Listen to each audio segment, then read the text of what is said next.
Unajua ni kwa sababu gani tunasema muame? Unaelewa? Unaelewa ni kwa nini?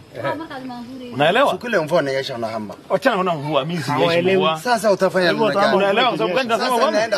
Sababu nyinyi mmekaribishwa na watu wa Kitui. Ndio. Na shukrani yenu ni kuwaua hawa watu. Watu wawili tu ndio watu wawili. Watu wawili tu.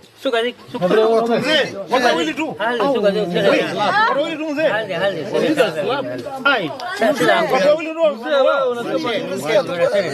Mzee nakwambiaje? Kesho.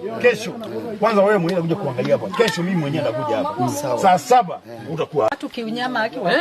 Anasema tu watu wawili. Hata mtu mmoja.